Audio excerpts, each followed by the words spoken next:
Hello everybody and welcome to the Leading Edge Detailing Online Training Academy and welcome to 2024. In our first tutorial of the year, we're going to be talking about the 2 wash methods that you need to know and understand to allow you to become the best car detailer you could be. And that is the rinseless wash method as well as the multi-bucket wash method. Let's begin by looking at the multi-bucket wash method using the Lexus LFA, which I have detailed earlier on. Before we dig into the wash process, I'd like to talk about what items you need in your wash kit at home and what we have in front of us today. You will notice we have 3 buckets. Reason is we use the 2-bucket wash method for the paint and we have a separate bucket for the wheels. In each of these 2 buckets, we have grid guards, so that way if you pick up sediment while you're washing, it sinks to the bottom and doesn't go back up to your wash mitt. We also have drying towels, microfiber wash mitts, separate ones for the paint and for the wheel. And for the wheel, the reason I like these gloves is you can put it on and reach right behind the spokes. In terms of the liquids we have IGL Wash, which is the wash concentrate. We have IGL Iron, which is the wheel cleaner. That is safe to use on all wheels because it's pH neutral, and it is safe to use on carbon ceramics. We also have IGL Enhancer, which we will use as a drying aid and a top-up for our ceramic coating. And we have IGL Blizzard, which is the pre-wash. First thing you do before anything is obviously unpack your kit, start filling up your buckets. Fill it up to the top. Don't go crazy and fill it right up to the top, otherwise your wash mitt will float up and float out. Also, don't be lazy and fill it up halfway. The more water you get in there, the better it is. So, here is something we prepared earlier. That's almost full. That's it, beautiful. So we'll get Thomas to come and zoom in and I'll show you all how much has been filled up with these. Next step. Grab your wash concentrate and put it into the right bucket. So you have a wash bucket. This is where your soap goes. So let's make sure that this is open. So wash bucket, soapy water. Rinse bucket, clean water. Wheel bucket, soapy water. Do not mix your wheel stuff with any of the other buckets, otherwise you are going to scratch the living daylights out of your car. There we go. That's all we need. It's not designed to be foamy, it's not designed to be soapy. It's designed to remove dirt and provide lubrication for the wash mitt to not scratch your car. So all you need is a little squirt of product. It's not designed to be foamy or soapy, it's designed to provide lubrication for the wash mitt while it removes dirt and grime from your car. So don't worry if this is not too soapy, it still works fine. It's designed not to be foamy. The next part is very simple. Put your wash mitt into your wash bucket. Put your wheel mitt into your wheel bucket. Do not get them confused, do not mix them up. That's why we have a blue one and the black one. If you use your wheel stuff on your paint, you will scratch your paint. After this point, what I normally do, and I should probably use the pressure washer for this, is take your bucket to your hose or your pressure washer and put a little bit of water in there. It'll get the suds happening, it'll start getting foamy as well, so you can start washing. Alright, at this point move your wheel mitt away so you don't get confused, and let's get our IGL Iron, which is the wheel cleaner. Open it up and then spray it in a crosshatch motion all over the wheels.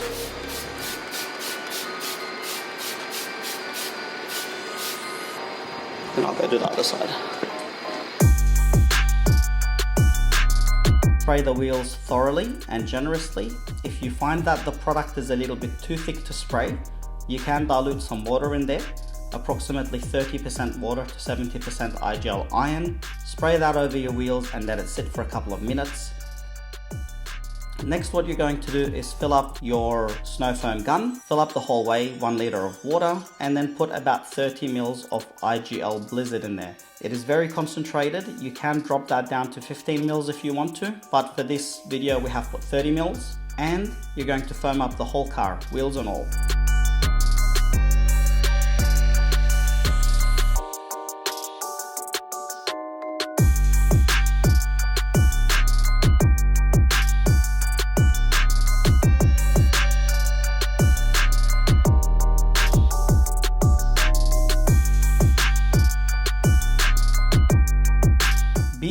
forward with the foaming process. If you want to foam inside of your wheel arches, now is the time to do so. And let the product sit for a couple of minutes to start dragging the dirt down and loosening it up.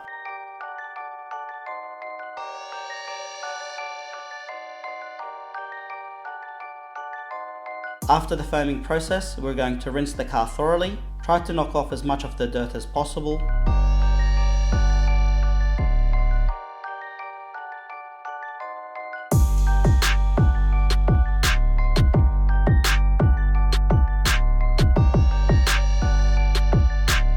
As the car in this video is fully wrapped in PPF, or if your car has paint protection film, do not go too close to the edges, otherwise you might peel off the film. Or if you have a very high pressure washer, don't go too close to the paint. We don't want to peel any paint off, especially if you have some stone chips or scratches, and then the wash process can begin.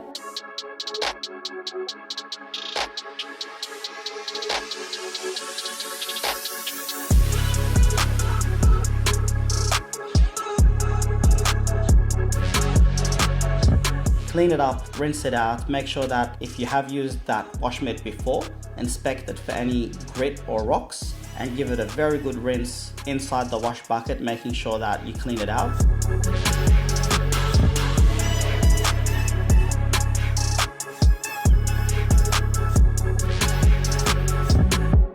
Then we're going to start from the top of the car in straight line motion and work our way down in the washing process.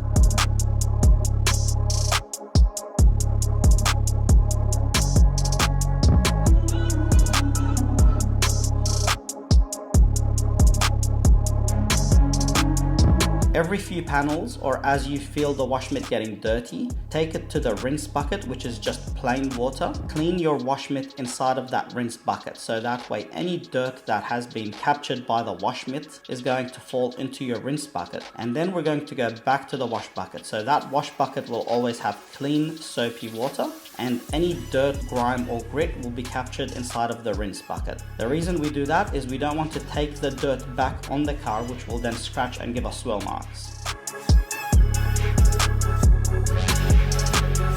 The way I wash the cars is I normally work from the roof, the windows, the hood if you're in America, or bonnet if you're in Australia, boot lid, then I will do the doors, the quarters, and finally, right at the end, I will do the side skirts and front and back bumpers, which tend to be the dirtiest.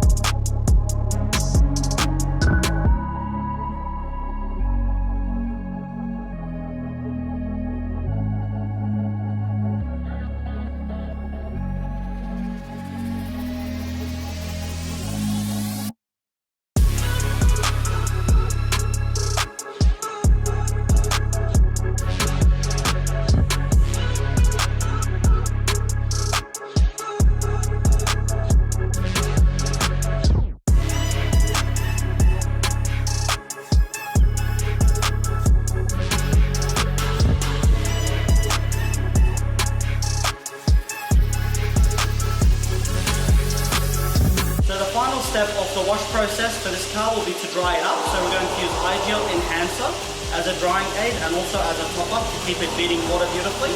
And these big drying towels, which are awesome because first of all, they're not going to scratch your car, they're not going to give you swirl marks, but you can dry up the whole car without wringing the water out.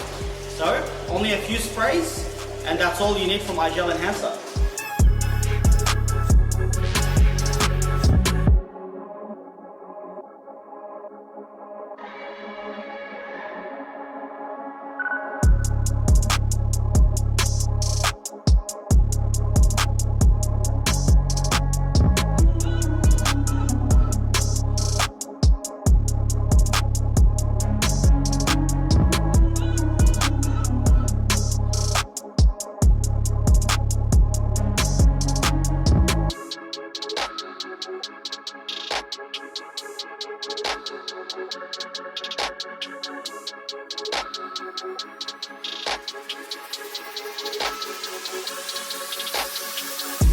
Once you have dried the paintwork of the car, I normally get a cheap cloth, such as this yellow Costco microfiber cloth, and we're going to dry inside of the door jambs and then the wheels. Do not use your big drying towel to dry the wheels and the door jambs, because you're going to get dirt or sharp brake dust in there, and then the next time you wash your car and dry it, you're going to get swirl marks. And now that the car is dried, simply clean your windows and you're done.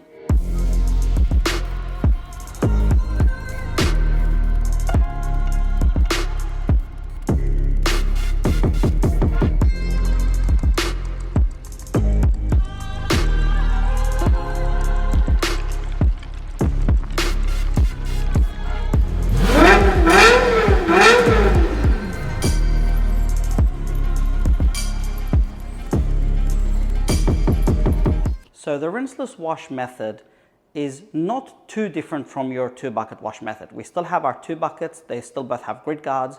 We still have a bucket with soapy water and a bucket with clean water. But instead of using a snow foam gun or using a pressure washer or using a wash mitt, we're going to grab ourselves a handful of brand new microfiber cloths. We're going to tear off the tag, we're going to dump them into the wash bucket. After this, we're going to follow the same methodology of the 2-bucket wash method, and that is starting from the cleanest point of the car, which for a sedan is normally the roof, and working towards the dirtiest parts of the car, which is normally the side skirts, the front and back bumper. The trick with the rinseless wash is to grab your microfiber cloth, wring out as much water as you can so it's very lightly damp, and then we're going to fold it into a nice neat square. That's going to give us more sides we can use and we can flip around to give us more surface area we can clean before having to put that microfiber cloth back into the rinse bucket. Then starting from the roof, use a straight line motion to gently lift the dirt off. Don't go back and forth and scrub the car. You're going to scratch it. Once you have done your first pass, and I mean the first pass, not a first panel, flip that microfiber over,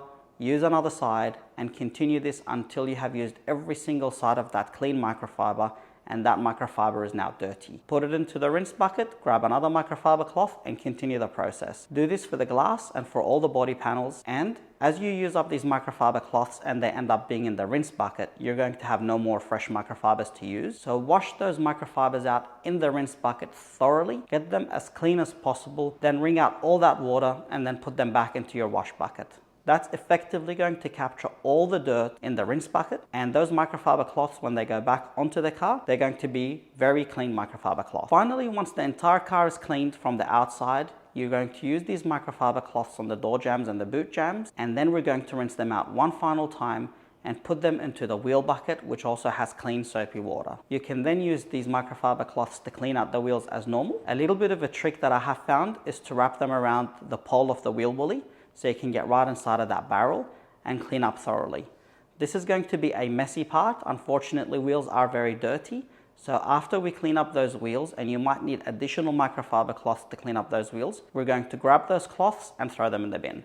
They're completely useless at this point. They will have metal shavings from the brake system, and they will scratch any car or paint that you're going to put it on. So never reuse, never wash. It's going to dirty your washing machine. It's going to potentially scratch any other car you're going to work on, so bin them. Once this entire process is done, you can follow up with using IGL Genco or IGL AIO. That's going to remove any smears that you're having on the paint, and it's going to add a nice layer of protection as well. So when do we use the rinseless wash method? These are some very specific examples of how you can use this method to save you a lot of time and money in your business. The first and foremost, if you have PPF like what I do here. If you have PPF, you don't have to worry about swirl marks. They're going to go away in the sun. That's going to self-heal. So what you can do is use the rinseless wash method if your own personal car has PPF, or if your customer's car has PPF and it is not contaminated. I personally do this at the racetrack. I personally do this in my garage. You're not impacted by the weather. You're not outside getting sunburnt. All kinds of benefits. You can also use this method if you have a brand new vehicle that's just come from the dealership to you and that vehicle is clean. And the reason I say this is that car is clean. It has no dirt. It might have a little bit of dust, might have something kicked up by the road from the dealership over to you. You don't want to go waste your time doing the snow foam, the 2-bucket wash method, and then you're going to have to wait for the car to dry before being able to do any ceramic coatings or paint correction. In contrary, I will not be using this method if the car is very dirty, like what we have had with the Ford Falcon that we have had a lot of training videos on. I will not be using this method if you're dealing with soft black paint. It is not worth the risk of marring the paint or scratching it more. But if you know you're going to be doing a paint correction anyway, if you have a black Ford Mustang or a black Dodge Ram that's already swirl marked to high heaven, you know you're going to be doing a very, very good paint correction on it, you can still use it. But if that vehicle is dirty and has a lot of dirt trapped into the crevices, your only option is to use the traditional wash method because you need to flush that dirt out. Don't do a rinseless wash on those cars. It's a little bit of a cheat and you don't want to do that to your customer. I hope that showing these two wash methods side by side has been of value to you. If you can save yourself 2 hours a week every single week in using the rinseless wash method, you have saved yourself over 100 hours a year. And I guarantee you, if you're doing a lot of cars that are wrapped or a lot of brand new cars, you're going to be saving a lot more than 2 hours. This method is also amazing for workshops that either don't have an interior wash bay and it's raining outside, or if you're a mobile detailer and your customer has a spacious garage but it's raining outside, it's much better to do this method as opposed to cancelling the job or risking getting an electric shock washing outside. Thank you for watching. Please let me know what your thoughts are, and I look forward to presenting the next tutorial for you.